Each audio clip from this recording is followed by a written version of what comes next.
ओम शांति। आज प्यारे मीठे बाबा की मुरली मंथन की डेट है 24 फरवरी 2023।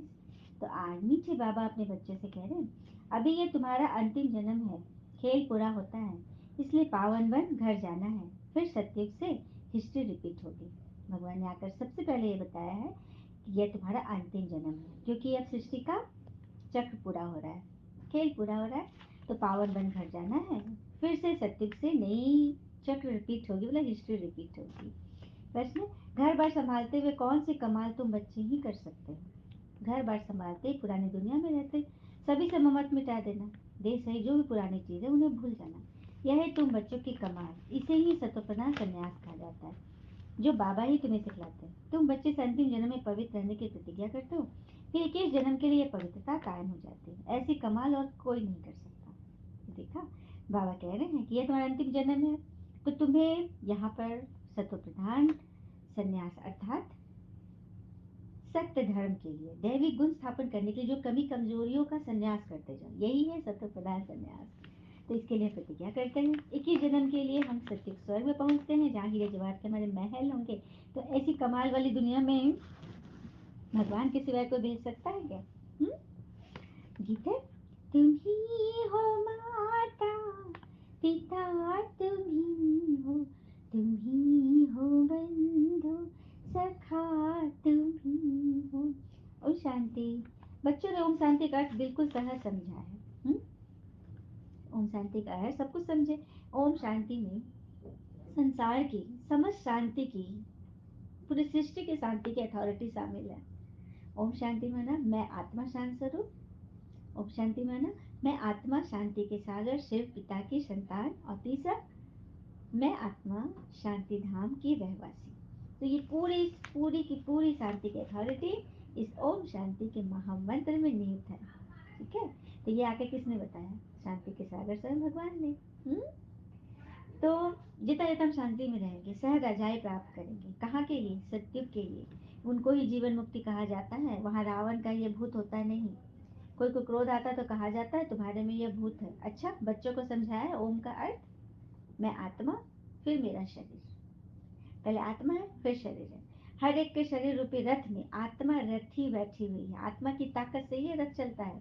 अगर आत्मा निकल जाए तो क्या कोई शरीर चल सकता है? बिल्कुल नहीं, है ना। फिर बाबा कहते हैं, बच्चे जानते हैं भारत पूज्य था, अभी पुजारी है। बाबा तो सदैव पूज्य। वो आते जरूर है पतितों को पावन बनाने। सतयुग है पावन दुनिया। सतयुग में पतित पावनी गंगा यह नाम ही नहीं होता है। पतित पावनी गंगा यहाँ कलयुग में नाम है। सतयुग में तो पानी की नदी है, कोई पतित पावनी तो है ही नहीं, क्योंकि वो पूरी पावन दुनिया है। सभी पुण्य आत्मा है, नो पाप आत्मा। कलयुग में फिर नो पुण्य आत्मा, सब पाप आत्मा है। पुण्य आत्मा पवित्र को कहा जाता है। भारत में ही बहुत दान पुण्य करते हैं। इस समय जब बाबा आते हैं तो उनके ऊपर बलि चढ़ते हैं। सन्यासी तो घर बार छोड़ देते हैं। वहां तो कहते हैं बाबा ये सब कुछ आपका है, आपने सतयुग में हमें अथाह धन दिया, फिर माया ने कौड़ी जैसा बना दिया। अब ये आत्मा भी पतित हो गई है, तन मन धन सब पतित है।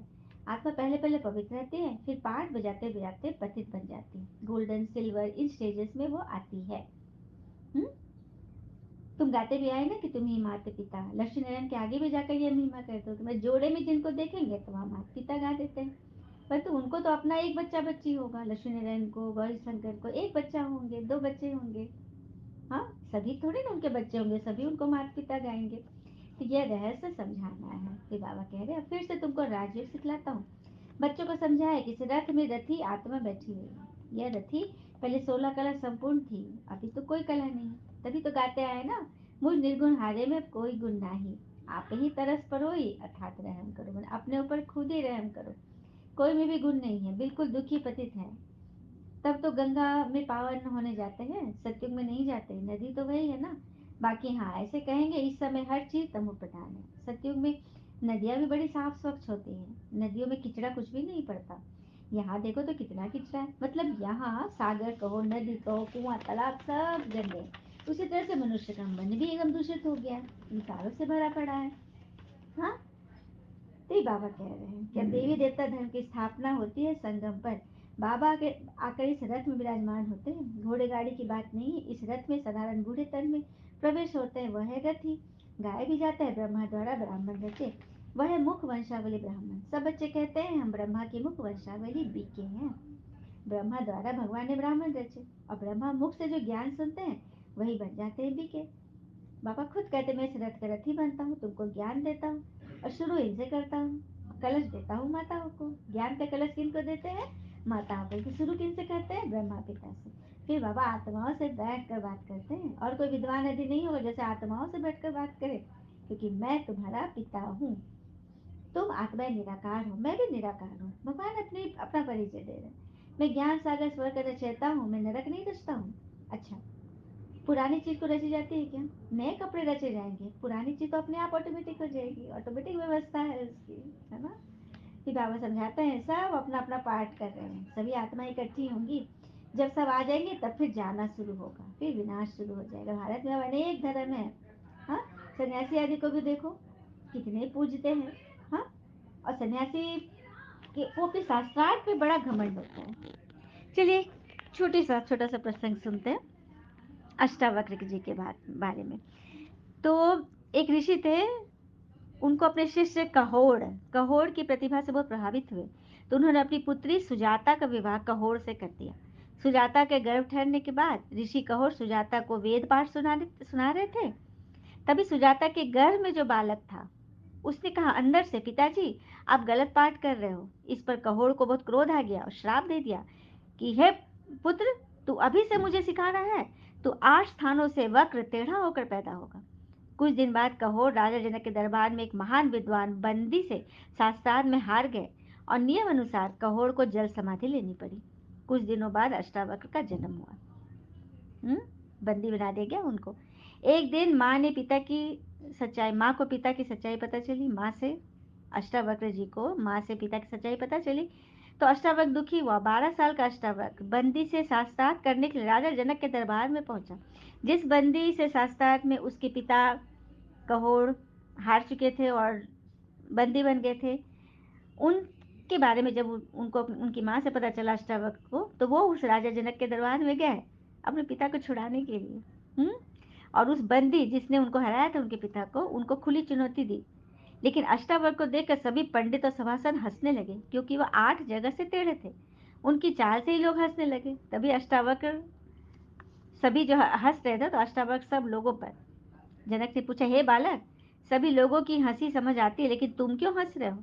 मैंने बोलो हंसने लगे इन पर, तो अष्टावक्र भी हंसने लगा। तो राजा जनक बोला कि सभी लोगों की हंसी तो समझ में आती है, तुम्हें देख कर हंस, तुम क्यों हंस रहे हो? अष्टावक्र बोले, महाराज आपकी सभा चमारों की सभा है, जो मेरी चमड़ी की विकृति पर हंस रहे हैं।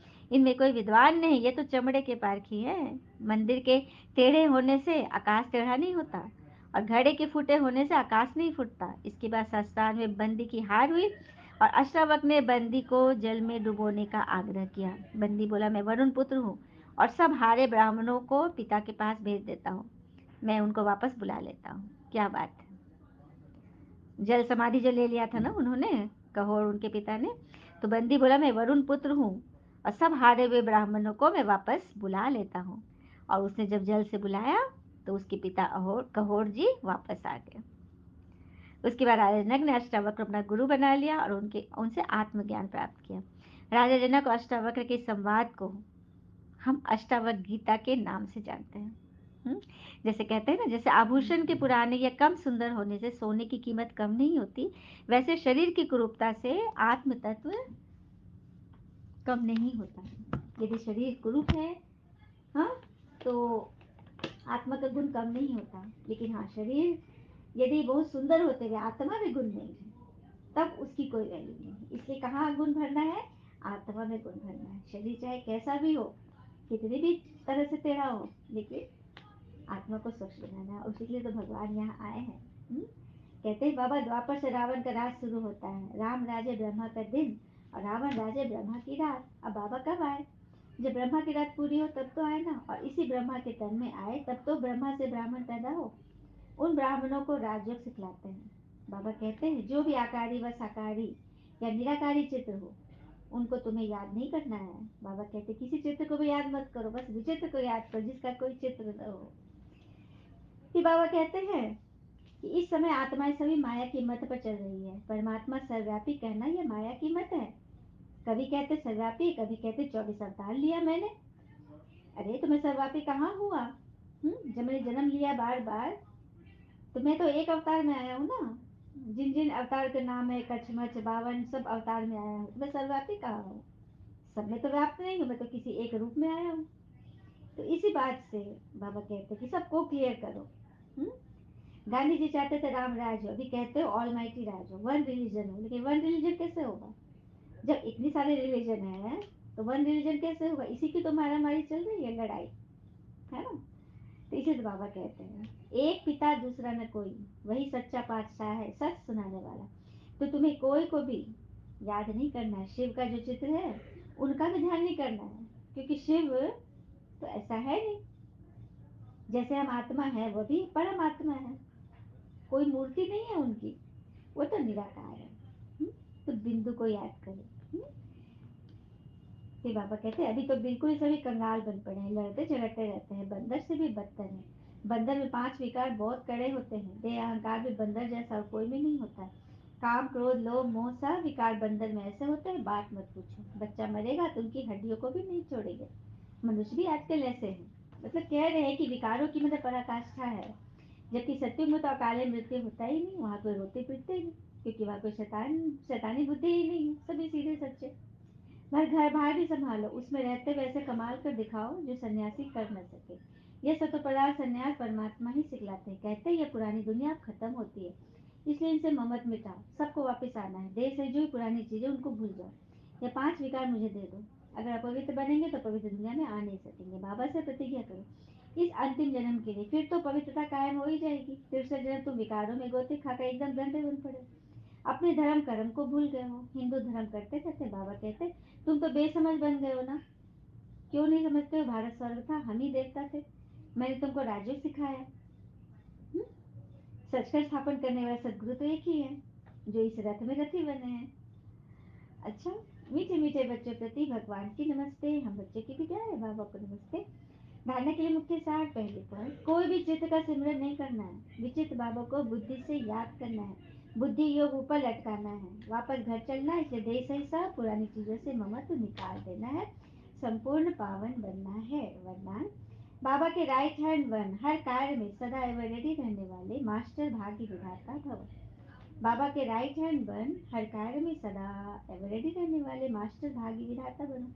जो बच्चे राइट हैंड बन बाबा के हर कार्य में सदा सहयोगी, सदा एवर रेडी रहते हैं, आज्ञाकारी बन सदा कहते हैं हाँ बाबा हम तैयार हैं। बाबा भी ऐसे सहयोगी बच्चों को सदा मुरब्बी बच्चे, सपूत बच्चों, विश्व के श्रृंगार बच्चे कहकर मास्टर वरदाता और भाग्य विधाता का वरदान दे देते हैं।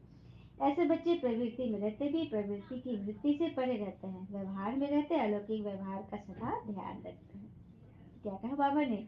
भगवान के राइट हैंड बन, हर कार्य में सदैव रेडी रहने वाले मास्टर भाग्य विधाता बन जाते हैं। स्लोगन, हर बोल और कर्म में सच्चाई सफाई हो तो प्रभु के प्रिय रत्न बन जाएंगे।